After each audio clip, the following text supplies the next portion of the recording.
हरे कृष्णा, राधे राधे। आप सभी भक्तों का आज की कथा में हार्दिक स्वागत है। भगवान श्री कृष्ण और श्रीमती राधा रानी की कृपा सदैव आप और आपके समस्त परिवार पर बनी रहे। और आज आप सुनेंगे फाल्गुन मास की कथा का चौथा अध्याय। पिछले अध्याय में आप सुन रहे थे राजा प्रभंजन की कथा, जो मृगी के श्राप की वजह से व्याघ्र बन जाते हैं। इसके बाद उन्हें वन में ही नंदा गाय मिलती है। उसे देखकर व्याघ्र बहुत प्रसन्न होता है कि आज तो भोजन चलकर ही उसके पास आ गया। लेकिन नंदा गाय उससे कहती है कि मैं थोड़ी देर के लिए अपने घर जाना चाहती हूँ।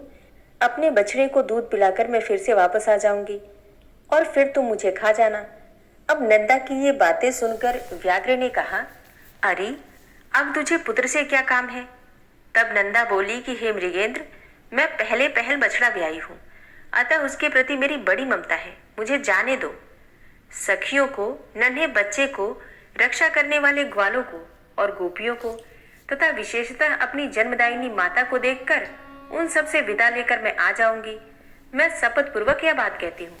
यदि तुम्हें विश्वास हो तो मुझे छोड़ दो।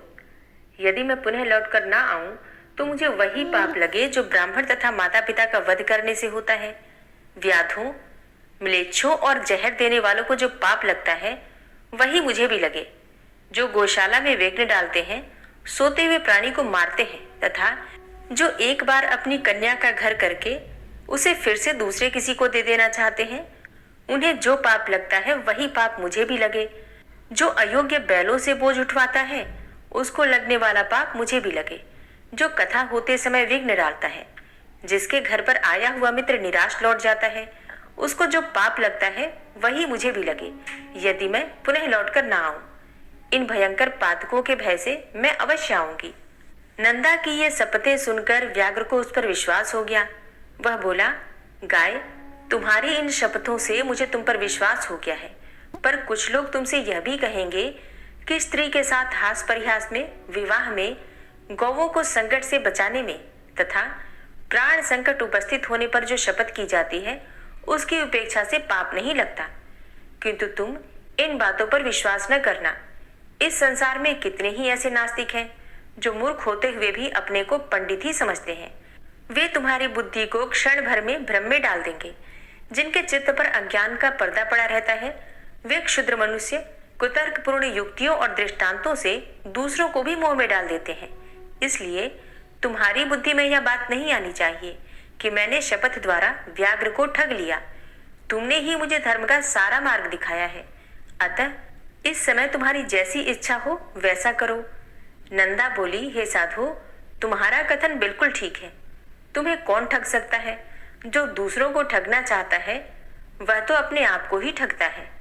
व्याघ्र ने कहा, हे गाय, अब तुम जाओ। हे पूर्वत्सले, अपने पुत्र को देखो, दूध पिलाओ, उसका मस्तक चाटो तथा माता, भाई, सखी, स्वजन एवं बंधु बांधव का दर्शन करके सत्य को आगे रखकर शीघ्र ही यहाँ लौट आओ। पुलस्त्य जी कहते हैं कि वह पुत्र वत्सला धेनु बड़ी सत्यवादिनी थी। पूर्वोक्त प्रकार से शपथ करके जब वह व्याघ्र की आज्ञा ले चुकी, तब गोष्ठ की ओर चली। उसके मुख पर आंसुओं की धारा बह रही थी। वह अत्यंत दीन भाव से कांप रही थी। उसके हृदय में बड़ा दुख था। वह शोक के समुद्र में डूबकर बार बार डकारती थी। नदी के किनारे गोष्ठ पर पहुंचकर उसने सुना, बछड़ा पुकार रहा है। आवाज कान में पड़ते ही वह उसकी ओर दौड़ी और निकट पहुंचकर नेत्रों से आंसू बहाने लगी। माता को निकट पाकर बछड़े ने शंकित होकर पूछा, माँ, आज क्या हो गया है? मैं तुम्हें प्रसन्न नहीं देखता। तुम्हारे हृदय में शांति नहीं दिखाई देती। तुम्हारी दृष्टि में भी व्यग्रता है और आज तुम अत्यंत ही डरी हुई भी दिख पड़ती हो। नंदा बोली, बेटा, स्तनपान करो, यह हम लोगों की अंतिम भेंट है। अब से तुम्हें माता का दर्शन दुर्लभ हो जाएगा। आज एक दिन मेरा दूध पीकर कल सवेरे से तुम किसका दूध पियोगे? हे वत्स, मुझे अभी लौट कर जाना है। मैं शपथ करके यहाँ आई हूँ। भूख से पीड़ित बाघ को मुझे अपना जीवन अर्पण करना है। तब बछड़ा बोला, माँ, तुम जहाँ जाना चाहती हो मैं भी वहां चलूंगा। तुम्हारे साथ मेरा भी मर जाना ही अच्छा है। तुम न रहोगी तो मैं अकेले भी, वैसे भी तो मर ही जाऊंगा, फिर साथ ही क्यों न मरूं। यदि बाघ तुम्हारे साथ मुझे भी मार डालेगा तो निश्चय ही मुझको वह उत्तम गति मिलेगी जो मातृभक्त पुत्रों को मिला करती है। अतः मैं तुम्हारे साथ अवश्य चलूंगा। माता से बिछड़े हुए बालक के जीवन का क्या प्रयोजन है? केवल दूध पीकर रहने वाले बच्चों के लिए माता के समान दूसरा कोई बंधु ही नहीं है। माता के समान रक्षक, माता के समान आश्रय, माता के समान स्नेह, माता के समान सुख तथा माता के समान देवता इहलोक और परलोक में भी नहीं है।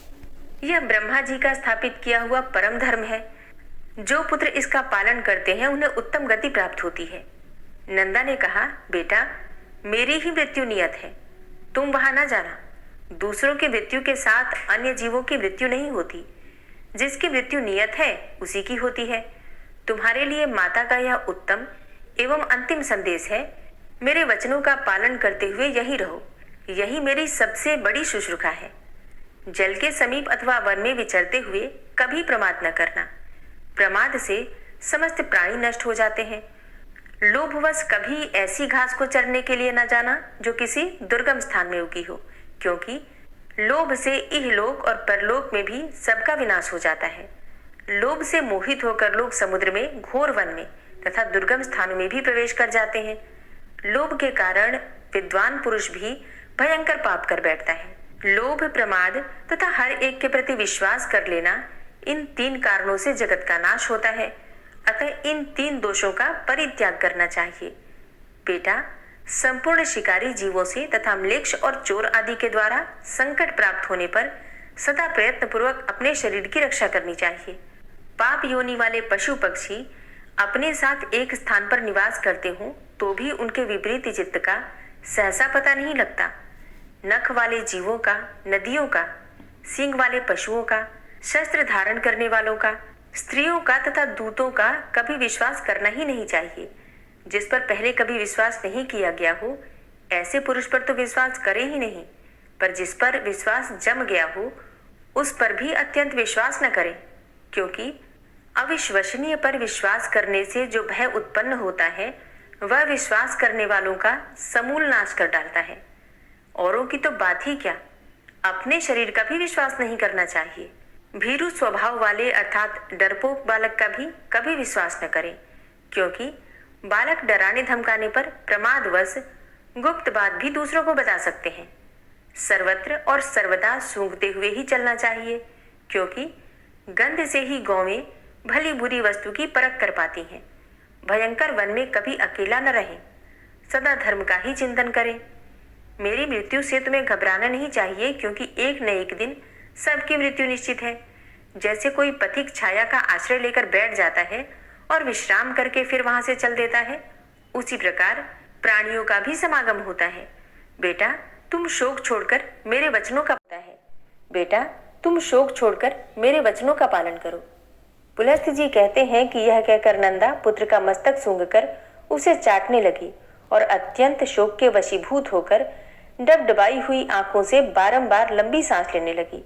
तदनंतर बारंबार पुत्र को निहार कर वह अपनी माता, सखियों तथा गोपियों के पास जाकर बोली, माताजी, मैं अपने झुंड के आगे चलती हुई चली जा रही थी। इतने में ही मेरे पास एक व्याघ्र आ पहुंचा। मैंने अनेकों सौगंधे खाकर उसे लौट आने का विश्वास दिलाया है, तब उसने मुझे छोड़ा है।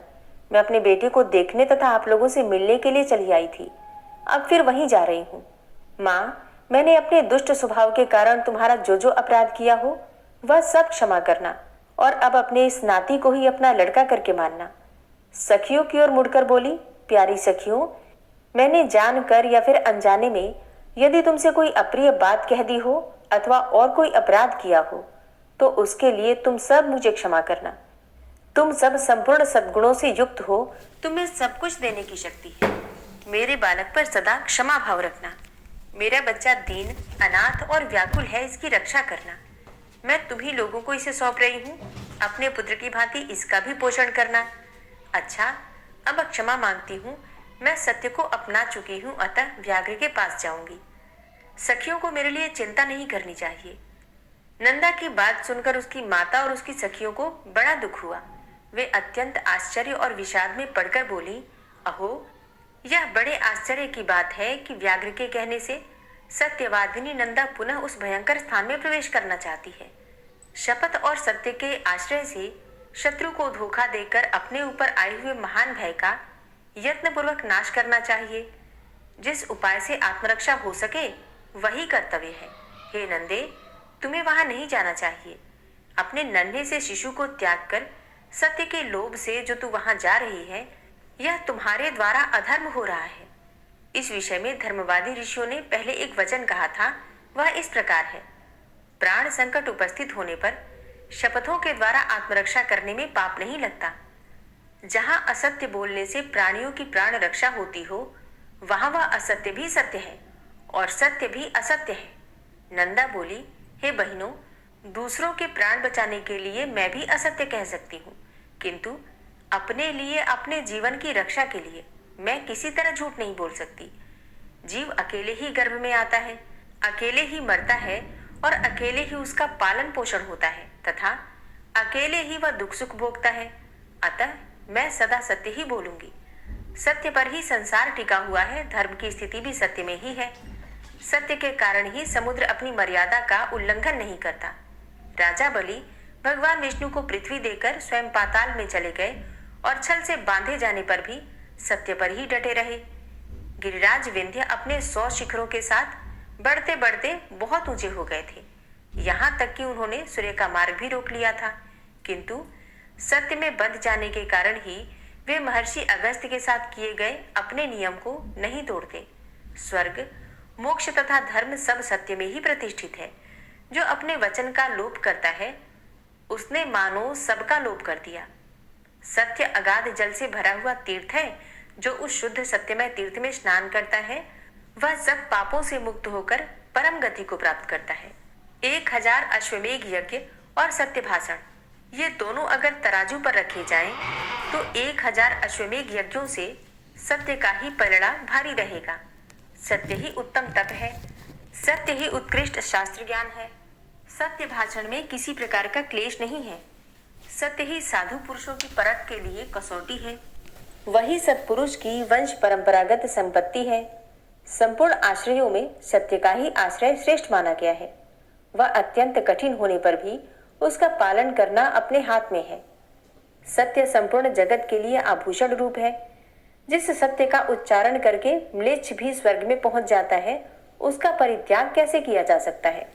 सखियां बोली, हे नंदे, तुम संपूर्ण देवताओं और दैत्यों के द्वारा नमस्कार करने योग्य हो, क्योंकि तुम परम सत्य का आश्रय लेकर अपने प्राणों का भी त्याग कर रही हो, जिसका त्याग बड़ा ही कठिन है।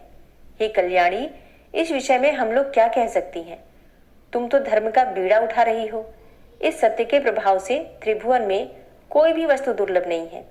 इस महान त्याग से हम लोग यही समझती हैं कि तुम्हारा अपने पुत्र के साथ वियोग नहीं होगा। जिस नारी का चित्त कल्याण मार्ग में लगा हुआ हो, उस पर कभी आपत्तियां नहीं आती। पुलस्त्य जी कहते हैं कि तदनंतर गोपियों से मिलकर तथा समस्त गौ समुदाय की परिक्रमा करके वहां के देवताओं और वृक्षों से विदा लेकर नंदा वहां से चल पड़ी। उसने पृथ्वी, वरुण, अग्नि, वायु, चंद्रमा, 10 दिक्पाल, वन के वृक्ष, आकाश के नक्षत्र तथा ग्रह, इन सबको बारंबार प्रणाम करके कहा, इस वन में जो सिद्ध और वन देवता निवास करते हैं, वे वन में चरते हुए मेरे पुत्र की रक्षा करें। इस प्रकार पुत्र के स्नेहवश बहुत सी बातें कहकर नंदा वहां से प्रस्थित हुई और उस स्थान पर पहुंची जहां वह तीखी दाढ़ों और भयंकर आकृति वाला मांसभक्षी बाघ मुंह बाए बैठा था। उसके पहुंचने के साथ ही उसका बछड़ा भी अपनी पूंछ ऊपर को उठाए अत्यंत वेग से दौड़ता हुआ वहां आ गया और अपनी माता और व्याघ्र दोनों के आगे खड़ा हो गया। पुत्र को आया देखकर तथा सामने खड़े हुए मृत्यु रूप बाघ पर दृष्टि डालकर उस गौ ने कहा, हे मृगराज, मैं सत्य धर्म का पालन करती हुई तुम्हारे पास आ गई हूँ। अब मेरे मांस से तुम इच्छा अनुसार अपनी तृप्ति करो। व्याघ्र बोला, गाय, तुम बड़ी सत्यवादिनी निकली। कल्याणी, तुम्हारा स्वागत है। सत्य का आश्रय लेने वाले प्राणियों का कभी कोई अमंगल नहीं होता। तुमने लौटने के लिए जो पहले सत्यपूर्वक शपथ की थी, उसे सुनकर मुझे बड़ा कौतूहल हुआ था कि यह जाकर फिर कैसे लौटेगी। तुम्हारे सत्य की परीक्षा के लिए ही मैंने पुनः तुम्हें भेज दिया था, अन्यथा मेरे पास आकर तुम जीती जागती कैसे लौट सकती थी। मेरा वह कौतूहल पूरा हुआ और मैं तुम्हारे भीतर सत्य खोज रहा था, वह मुझे मिल गया। इस सत्य के प्रभाव से मैंने तुम्हें छोड़ दिया। आज से तुम मेरी बहन हुई और यह तुम्हारा पुत्र मेरा भांजा हो गया। हे शुभे, तुमने अपने आचरण से मुझ महान पापी को यह उपदेश दिया है कि सत्य पर ही संपूर्ण लोक प्रतिष्ठित है, सत्य के ही आधार पर धर्म टिका हुआ है। हे कल्याणी, तृण और लताओं सहित भूमि के वे प्रदेश धन्य हैं जहाँ तुम निवास करती हो। जो तुम्हारा दूध पीते हैं वे धन्य हैं, कृतार्थ हैं। उन्होंने ही पुण्य किया है और उन्होंने ही जन्म का फल पाया है। देवताओं ने मेरे सामने यह आदर्श रखा है। गौओं में ऐसा सत्य है, यह देखकर मुझे अब अपने जीवन से भी अरुचि हो गई है। अब मैं वह कर्म करूंगा जिसके द्वारा पाप से छुटकारा पा जाऊं। अब तक मैंने हजारों जीवों को मारा और खाया है। मैं महान पापी, दुराचारी, निर्दयी और हत्यारा हूँ। पता नहीं ऐसा दारुण कर्म करके मुझे किन लोकों में जाना पड़ेगा। हे बहिन, इस समय मुझे अपने पापों से शुद्ध होने के लिए जैसी तपस्या करनी चाहिए उसे संक्षेप में बताओ, क्योंकि अब विस्तार पूर्वक सुनने का समय नहीं है। गाय बोली, भाई बाघ, विद्वान पुरुष सत्ययुग में तप की प्रशंसा करते हैं और त्रेता में ज्ञान तथा उसके सहायक कर्म की, द्वापर में यज्ञों को ही उत्तम बतलाते हैं, किंतु कलयुग में एकमात्र दान ही श्रेष्ठ माना गया है। संपूर्ण दानों में एक ही दान सर्वोत्तम है, वह है संपूर्ण भूतों को अभय दान। इससे बढ़कर दूसरा कोई दान नहीं है। जो समस्त चराचर प्राणियों को अभय दान देता है वह सब प्रकार के भय से मुक्त होकर परब्रह्म को प्राप्त होता है। अहिंसा के समान न कोई दान है न कोई तपस्या। जैसे हाथी के पद चिन्ह में अन्य सभी प्राणियों के पद चिन्ह समा जाते हैं, उसी प्रकार अहिंसा के द्वारा सभी धर्म प्राप्त हो जाते हैं। योग एक ऐसा वृक्ष है जिसकी छाया 3 तापों का विनाश करने वाली है। धर्म और ज्ञान उस वृक्ष के फूल हैं। स्वर्ग तथा मोक्ष उसके फल हैं, जो आध्यात्मिक, आधिदैविक और आधि भौतिक इन तीनों प्रकार के दुखों से संतप्त है। वे इस योग वृक्ष की छाया का आश्रय लेते हैं। वहां जाने से उन्हें उत्तम शांति की प्राप्ति होती है, जिससे फिर कभी दुखों के द्वारा वे बाधित नहीं होते। यही परम कल्याण का साधन है, जिसे मैंने संक्षेप में बताया है। तुम्हें ये सभी बातें ज्ञात हैं, केवल मुझसे पूछ रहे हो। व्याघ्र ने कहा, पूर्व काल में मैं एक राजा था, किंतु एक मृगी के श्राप से मुझे बाघ का शरीर धारण करना पड़ा। तब से निरंतर प्राणियों का वध करते रहने के कारण मुझे सारी बातें भूल गई थी। इस समय तुम्हारे संपर्क और उपदेश से फिर उनका स्मरण हो आया है। तुम भी अपने इस सत्य के प्रभाव से उत्तम गति को प्राप्त होगी। अब मैं तुमसे एक प्रश्न और पूछता हूँ। मेरे सौभाग्य से तुमने आकर मुझे धर्म का स्वरूप बताया, जो सत्पुरुषों के मार्ग में प्रतिष्ठित है। कल्याणी, तुम्हारा नाम क्या है? नंदा बोली, मेरे यूथ के स्वामी का नाम नंद है, उन्होंने ही मेरा नाम नंदा रख दिया है। पुलस्त जी कहते हैं कि नंदा का नाम कान में पड़ते ही राजा प्रभंजन शाप से मुक्त हो गए। उन्होंने पुनः बल और रूप से संपन्न राजा का शरीर प्राप्त कर लिया। इसी समय सत्य भाषण करने वाली यशस्विनी नंदा का दर्शन करने के लिए साक्षात धर्म वहां आए और इस प्रकार बोले, हे नंदे, मैं धर्म हूँ, तुम्हारी सत्यवाणी से आकृष्ट होकर यहाँ आया हूँ। तुम मुझसे कोई श्रेष्ठ वर मांग लो। धर्म के ऐसा कहने पर नंदा ने यह वर मांगा कि हे धर्मराज, आपकी कृपा से मैं पुत्र सहित उत्तम पद को प्राप्त हूँ तथा यह स्थान मुनियों को धर्म प्रदान करने वाला शुभ तीर्थ बन जाए।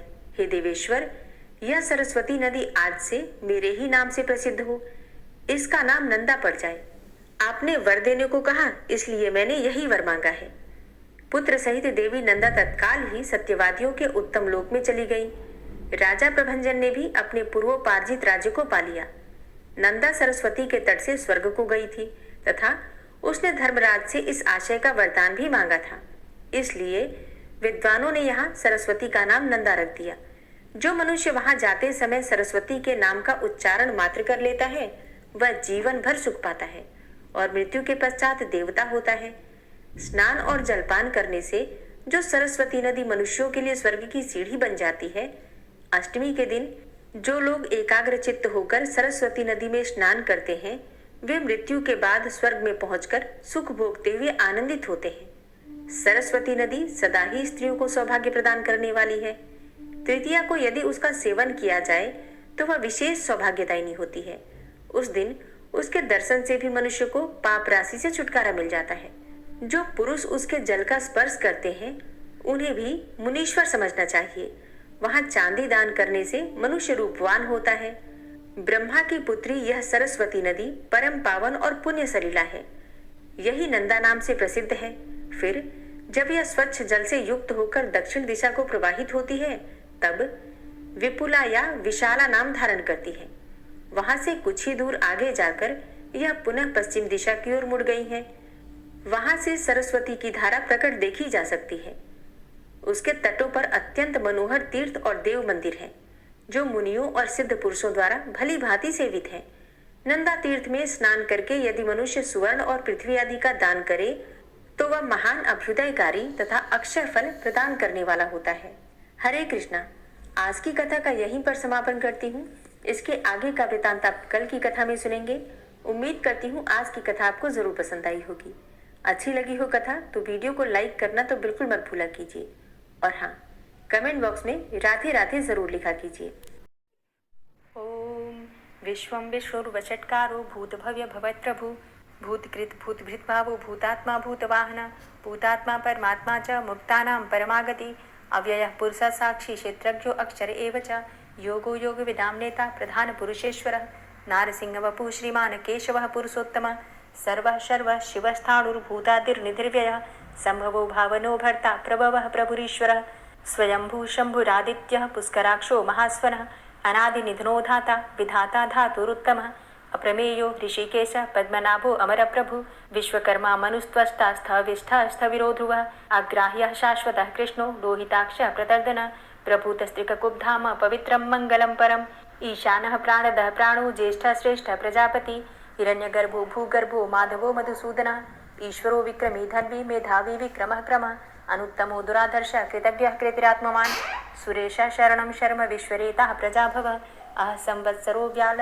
प्रत्ययः सर्वदर्शनः अज सर्वेश्वर सिद्ध सिद्धे सर्वादिर्च्युत वृषाकपिर्मेयात्मा सर्वयोग विनिश्रित वसुर्वसुमना सत्य समात्मा संमितः सम अमोघ पुण्डरीकाक्षो वृषकर्मा वृषाकृति रुद्रो बहुशिरा बभ्रुर्विश्वयोनिः शुचिश्रवा अमृतः शाश्वतस्थाणुर्वरारोहो महातपः सर्वगः सर्वविद्भानुर्विश्वक्सेनो जनार्दनः वेदो वेदविद्व्यङ्गो वेदांगो वेदवित्कविः लोकाध्यक्ष सुराध्यक्षो धर्माध्यक्ष कृताकृत चतुरात्मा चतुर्व्यूहश्चतुर्द्रष्टश्चतुर्भुज भ्राजिष्णुर्भोजनं भोक्ता सहिष्णुर्जगदाति च अनघो विजयो जेता विश्वयोनिः पुनर्वसु उपेन्द्रो वामनः प्रांशुर्मोघः शुचिरुर्जिता अतीन्द्रः संग्रहः सर्गो धृतात्मा नियमो यमः वेद्यो वैद्यः सदा योगी वीरः माधवो मधु अतीन्द्रियो महामायो महोत्साहो महाबलः महाबुद्धिर्महावीर्यो महाशक्तिर्महाद्युति अनिर्देश्य वपु श्रीमान् मेयात्मा महाधृतिर् महिश्वासो महिभर्ता श्रीनिवास सतां गति अनिरुद्ध सुरानंदो गोविंदो गोविंदांपति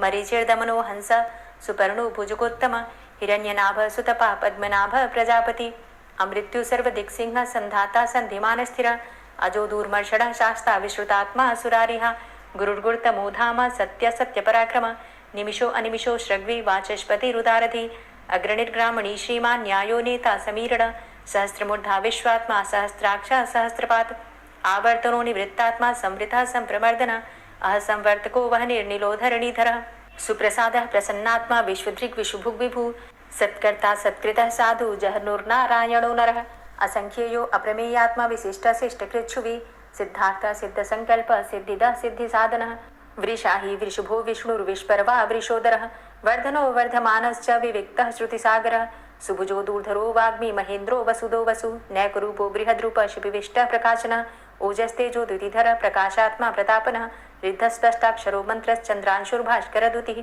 अमृतांशुद्भवो भानु शशबिन्दुः सुरेश्वरः औषधं जगतः सेतु सत्यधर्म पराक्रमः भूतभव्य भवन्नाथ पवनः पावनो नलः कामः कामकृत्कान्तः कामः कामप्रदः प्रभु युगाधिकृत युगावर्तो नैकमायो महाशनः अदृश्यो अव्यक्तरूपश्च सहस्रजित् अनन्तजित् इष्टो अविशिष्ट शिष्टेष्ट शिखण्डी नहुसो वृष क्रोधः क्रोधकृत्कर्ता विश्वबाहुर्महीधरः अच्युतः प्रतितः प्राणः प्राणदो वासवानुजः अपां निधिर्धिष्ठानं प्रमत्तः प्रतिष्ठितः स्कन्दः स्कन्दधरो धूर्यो वरदो वायुवाहनः वासुदेवो बृहद्भानुरादिदेवः पुरन्दरः अशोकस्तारणस्तारः शूरः सौरिर्जनेश्वरः अनुकूलः शतावर्त पद्मी पद्मनिभेक्षणः पद्मनाभो अरविन्दाक्ष पद्मगर्भ शरीरभृत् महर्धिरिद्धो वृद्धात्मा महाक्षो गरुडध्वजः अतुलः शर्भो भीमो समयज्ञो हविर्हरि सर्वलक्षण्यो लक्ष्मीवान् समितिञ्जय वीक्षरो रोहितो मार्गो हेतुर्दामोदरः सः महीधरो महाभागो वेगवान् मिताशनः उद्भवाछो भणो देव श्रीगर्भ परमेश्वर करणं कारणं कर्ता विकर्ता गहनो गुह व्यवसायो व्यवस्थान संस्थान स्थानदो ध्रुव परर्थी परमस्पस्तुष्ट पुष्ट सुभेक्षण रामो विरामो विरजो मार्गो नेयो नयोनयः वीर शक्तिमतां श्रेष्ठो धर्मो धर्मविदुत्तम वैकुंठ पुरुष प्राण प्राणदः प्रणव पृथु हिरण्यगर्भ शत्रुघ्नो व्याप्तो वायुरुधोक्षजः ऋतु सुदर्शनः कालः परमेष्ठी परिग्रह उग्र संवत्सरो दक्षो विश्रामो विश्वदक्षिणः विस्तारस्थावरस्थाणु प्रमाणं बीजमव्ययम् अर्थो अनर्थो महाकोशो महाभोगो महाधनः अनिर्विण्ण स्थविष्टो भूधर्मयुपो महामख नक्षत्रनेमिर्नक्षत्री क्षमा चामः समीहन यज्ञ इज्यो महिज्यश्च क्रतुसत्रं सतां गतिः सर्वदर्शी विमुक्तात्मा सर्वज्ञो ज्ञानमुत्तमं सुव्रतः सुमुखः सुष्मा सुघोषः सुखदः सुहृतः मनोहरो जित्क्रोधो वीरबाहुर्विदारणः स्वापनः स्ववसो व्यापी नैकात्मा नैककर्मकृत् वत्सरो वत्सलो वत्सी रत्नगर्भो धनेश्वरः धर्मगुप्त धर्मकृत धर्मी सदसक्षरमक्षरम् अविज्ञाता सहस्रांसुर्विधाता कृतलक्षण गवस्थिनेमिः सत्वस्थ सिंहो भूतमहेश्वरः आदिदेवो महादेवो देवेशो देवभृद्गुरुः उत्तरो गोपतिर्गोप्ता ज्ञानगम्यः पुरातनः शरीरभूतभृद्भोक्ता कपीन्द्रो भूरि दक्षिणः सोमो अमृतपः सोमः पुरुजित पुरुषोत्तमः विनियोजय सत्यसन्धो दाशाः सात्वतां पतिः जीवो विनयिता साक्षी मुकुन्दो अमितविक्रमः अम्भो निधृणन्तात्मा महोदधीशयोऽन्तकः अजो महारः स्वाभाव्यो जितामित्रः प्रमोदन आनन्दो नन्दनो नन्दः सत्यधर्मा त्रिविक्रमः महर्षि कपिलाचार्यः कृतज्ञो मेदिनीपतिः त्रिपदस्त्रिदशाध्यक्षो महाशृङ्ग कृतान्तकृत् महावराहो गोविन्दः सुखेणः कनकाङ्गदी गुह्यो गभीरो गहनो गुप्तश्चक्रगदाधरः वेधा स्वाङ्गो अजितः कृष्णो दृढः सङ्कर्षणोच्युत वरुणो वारुणो वृक्षः पुष्कराक्षो महामनाः भगवान् भगानन्दी वनमाली हलायुधः आदित्यो ज्योतिरादित्यः सहिष्णुर्गति सत्तमः सुधन्वा खण्ड परशुर्दारुणो द्रविडप्रदः दिविस्त्रिक्सर्वदृग्व्यासो वाचस्पतिर्योनिजः त्रिसामा सामगः साम निर्वाणं भेषजं भिषक् संन्यासकृच्छमः शान्तो निष्ठा शान्तिः परायणं शुभाङ्गः शान्तिदस्रष्टा कुमुदः कुवलेशय गोहितो गोपतिर्गोप्ता वृषभाक्षो वृषप्रियः अनिवर्ति निवृतात्मा संक्षेप्ता क्षेमकृच्छिव श्रीवत्सवक्षा श्रीवास श्रीपति श्रीमताम्बर श्रीदा श्रीश श्रीनिवास श्रीनिधि श्रीविभावन श्रीधर श्रीकर श्रेय श्रीमान लोकत्रयाश्रय स्वक्ष स्वंग शतानंदो नंदिर्ज्योतिर्गणेश्वर विजितात्मा विधेयात्मा सत्कीर्तिश्छिन्न संशय उदीर्ण सर्वतक्षसुर निशा शाश्वत स्थिर भूषयो भूषणो भूतिर्विशोकः शोकनाशन अर्चिष्मान अर्चिता कुंभो विशुद्धात्मा विशोधन अनिरुद्धो अप्रतिरथ प्रद्युम्नो अमित विक्रमः कालिनेमि निहावीर शौरी सूर्जनेश्वर त्रिलोकात्मा त्रिलोकेशः केशवः केशिहारी कामदेवः कामपालः कामीकान्तः कृतागमः अनिर्देशवपुर्विष्णोर्वीरो अनन्तो धनञ्जयः ब्रह्मण्यो ब्रह्मकृत् ब्रह्मा ब्रह्म ब्रह्म विवर्धन ब्रह्मविद् ब्राह्मणे ब्रह्मी ब्रह्मज्ञो ब्राह्मणप्रियः महाक्रमो महाकर्मा महातेजा महोरगः महाक्रतुर्महायज्वा महायज्ञो महाहवि स्तव्यस्तव प्रियस्तोत्रं स्तुतिस्तोतारणप्रियः पूर्णः पुरैता पुण्यः पुण्यकीर्तिर्नामयः मनोजवस्तीर्थकरो वसुरेता वसुप्रदः वसुप्रदो वासुदेव वसुर्वसुमनाहवि सद्गतिः सत्कीर्तिः सत्ता सद्भूति सत्परायणः शूरसेनो यदुश्रेष्ठः सन्निवासः सुयामुनः भूतावासो वासुदेवः सर्वासु निलयो नलः दर्पः दर्पदो दृप्तो दूर्धरोधा पराजितः विश्वमूर्तिर्महामूर्तिर्दीप्तमूर्तिर्मूर्तिमान् अनेकमूर्तिरव्यक्तः शतमूर्तिः शताननः एको नैकः सवः किं यत्तत्पदमनुत्तमं लोकबन्धुर्लोकनाथो माधवो भक्तवत्सलः सुवर्णवर्णो हेमांगो वरांगश्चंदनांगदी वीरः विषमः शून्यो घृताशीर चलश्चलः अमानी मानदो मान्यो लोकस्वामी त्रिलोकदृक् सुमेधा मेधजो धन्यः सत्यमेधा धराधरः तेजो वृषः द्वितिधरः सर्वशस्त्रभृतांबरः प्रग्रहो निग्रहो व्यग्रो नैकशृंगो गदाग्रजः चतुर्मूर्तिश्चतुर्बाहुश्चतुर्व्यूहश्चतुर्गति चतुरात्मा चतुर्भावश्चतुर्वेद विदेकपात समावर्तो अनिवृतात्मा दुर्जयो दुरतिक्रम दुर्लभो दुर्गमो दुर्गो दुरावासो दुरारिहा शुभांगो लोक सारंग शुतंतुस्तंतुवर्धन इंद्रकर्मा महाकर्मा कृतकर्मा कृतागम उद्भव सुंदर सुंदो रत्ननाभ सुलोचन अर्को वाजसना श्रृंगी जयंत सर्वविजयी सुवर्ण बिंदु रक्षोभ्य सर्वभागीश्वरेश्वर महाहृदो महागर्तो महाभूतो महानिधि कुमुदः कुंदरः कुंदः पर्जन्यः पावनो नीलः अमृताशो अमृतवपुः सर्वज्ञः सर्वतोमुखः सुलभः सुव्रतः सिद्धः शत्रुजित् शत्रुतापनः न्यग्रोधो दुम्बरो अस्वस्थश्चाणुरान्ध्रनिषूदनः सहस्रार्चिः सप्तजिह्वः सप्तैधा सप्तवाहनः अमूर्तिरणघो अचिन्त्यो भयकृद् भयनाशनः अणुर्बृहत् कृशस्थूलो गुणभृन्निर्गुणो महान् अधृतः स्वधृतः स्वास्य प्राग्वंशो वंशवर्धनः भारभृति कथितो योगी योगी स सर्वकामद आश्रम श्रमण छाम सुपर्णो वायुवाहन धनुर्धरो धनुर्वेदो दण्डोदमयितादम अपराजितः सर्वसहो नियन्ता नियमो यमः सत्त्ववान् सात्विकः सत्य सत्यधर्मपरायण अभिप्रायः प्रियार्होर्ह प्रियकृत् प्रीतिवर्धनः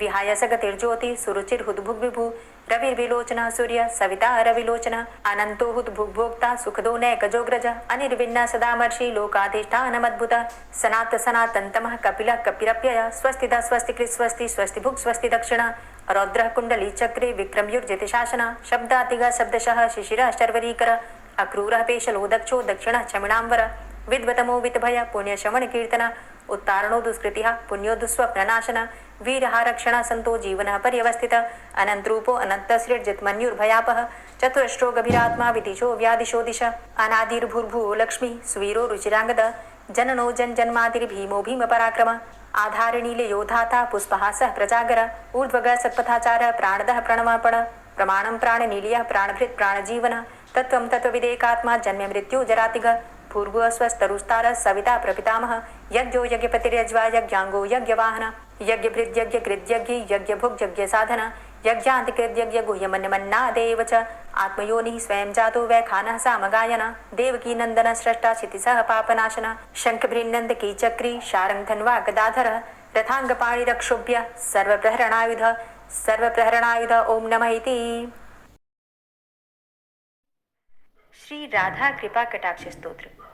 मुनीन्द्र वृंद वंदिते त्रिलोक शोक हारिणी प्रसन्न वक्त्र पंकजे निकुंज भूविलासिनी व्रजेन्द्र भानुनंदिनी व्रजेन्द्र सूनु संगते कदा करिष्यसि मां कृपा कटाक्ष भाजनम् अशोक वृक्ष वल्लरी वितान मंडप स्थिते प्रवाल बाल पल्लव प्रभारुणान्ध्रि कोमले वराभय स्फुरत्करे प्रभूत संपदालये कदा करिष्यसि मां कृपा कटाक्ष भाजनम् अनङ्गरङ्ग मङ्गलं प्रसङ्गभङ्गुरं भ्रुवां सविभ्रमं ससम्भ्रमं दृगन्तबाणपातने निरन्तरं वशीकृत प्रतीतनन्दनन्दने कदा करिष्यसि मां कृपा कटाक्ष भाजनम्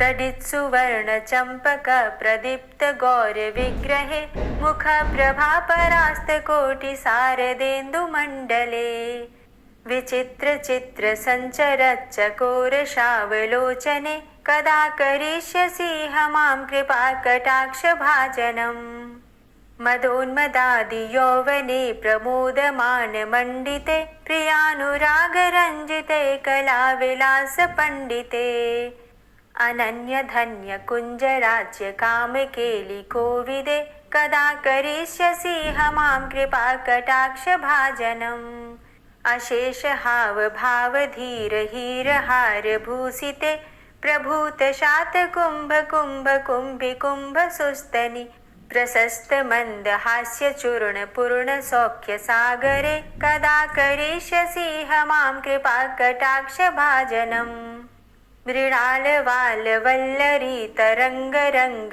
दौर्लते लताग्रलास्य लोल नील लोचनावलोकने ललल्लुलन्मिलन्मनोज्ञ मुग्ध मोहिनाश्रिते कदा करिष्यसि मां कृपा कटाक्ष भाजनम् सुवर्णमल्लिकाञ्चित त्रिरेख कम्बुकण्ठगे त्रिसूत्रमङ्गली गुण त्रिरत्नदीप्ति दीधिते सलोल नीलकुन्तल प्रसून गुच्छ गुम्फिते कदा करिष्यसि मां कृपा कटाक्ष भाजनम् नितम्ब बिम्बलम्बमान पुष्पमेखलागुणे प्रशस्त रत्न किङ्किणी कलाप मध्य मंजुले करीन्द्र शुण्ड दण्डिकावरोह शोभ गोरुके कदा करिष्यसि मां कृपा कटाक्ष भाजनम् अनेक मंत्रनाद मंजुनूपुरारवस्खलत्